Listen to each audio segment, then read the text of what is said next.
Hi everybody, it's Peter Schiff. It's Wednesday, November 4th, 2009. Well, today we got news from the Federal Reserve that they are going to continue to leave interest rates at basically 0% for the extended future.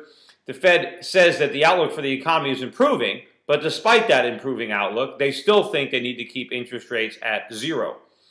Their indication was that they would raise interest rates only after the employment situation improved or the outlook for inflation worsened.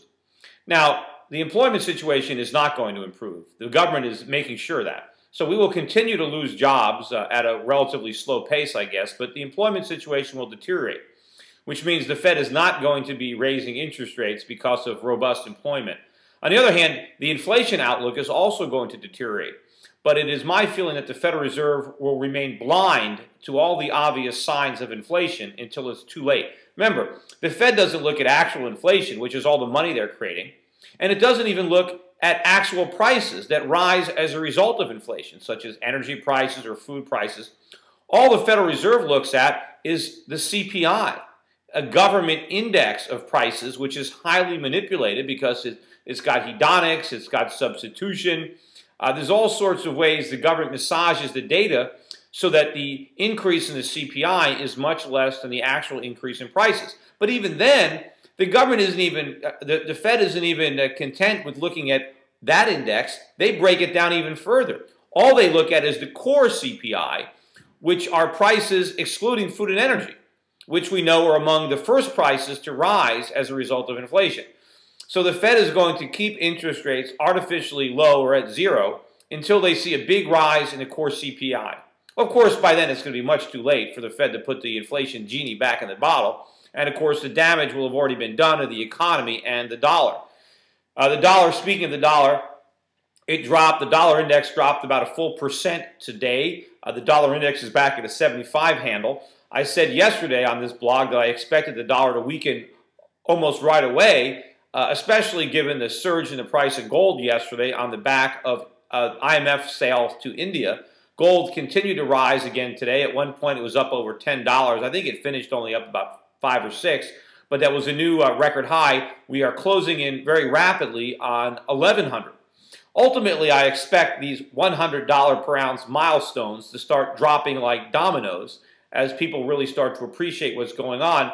But the chart for gold looks extremely good. And of course, whenever I'm talking about gold on this site, I'm also talking about silver. When I recommend buying gold, it goes without saying that I think silver is probably an even better buy than gold, given the current gold to silver ratio, and the fact that during all previous bull markets in precious metals, silver outperforms gold. So I would expect this bull market to be no different than that.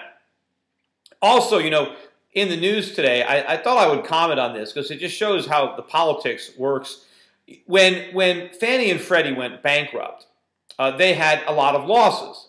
And those losses are actually valuable in that they represent a tax credit. Whereas if another party buys those losses, they can use the losses to shelter their own taxable income. Now, normally in a private bankruptcy, those tax credits would be the assets of the creditors, who would sell them to salvage some of their money, and in which case I have no problem with it. But this is a different situation because the government took over Freddie and Fannie. They own the tax credits. It certainly doesn't make any sense whatsoever for the government to sell those tax credits. After all, whoever buys them is going to pay less than they would otherwise pay in taxes. So the best thing economically for the government is to tear up those tax credits and sell them to nobody.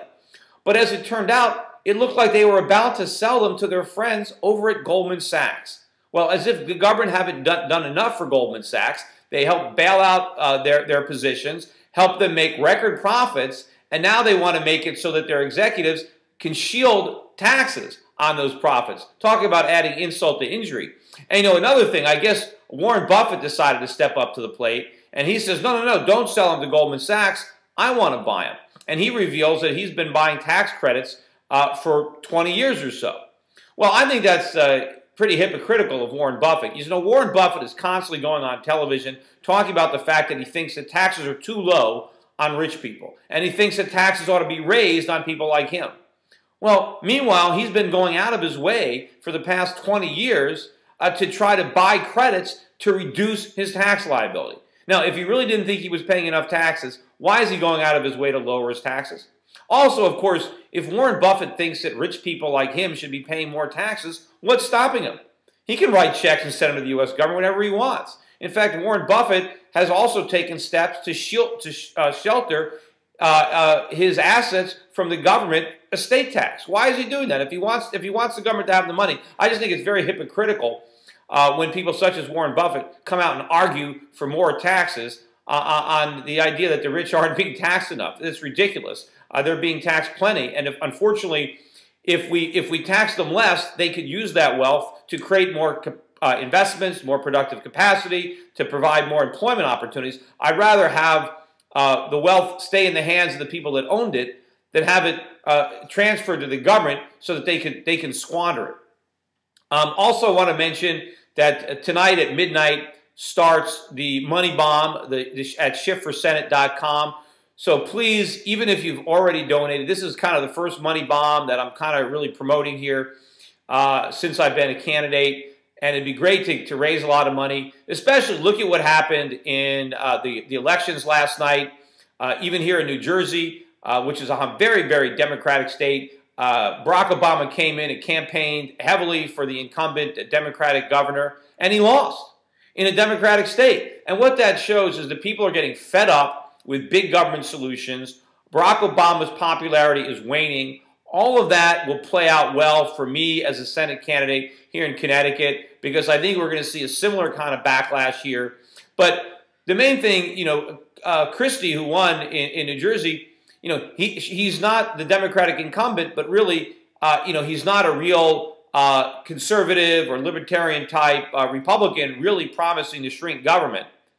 That's what I'm going to do. And I think that message will resonate more and more based on the fact that people are getting fed up with the false promises coming out of Washington as the situation worsens. So go to my website at SchiffForSenate.com. And by the way, by the end of the day, I have redesigned the website, so a brand new website is being launched today. So go, number one, check out the new website, and most importantly, make sure to make a donation so that we can actually have a money bomb that means something, and that we can show the voters of the state of Connecticut that I have real support, and we can show the media that there is real money for my campaign, and that there are people out there that appreciate what I'm trying to do, that respect the Constitution, that respect freedom and capitalism and individual liberty, and are willing to put their money where their mouth is. Anyway, that's it for today. Take care, everybody.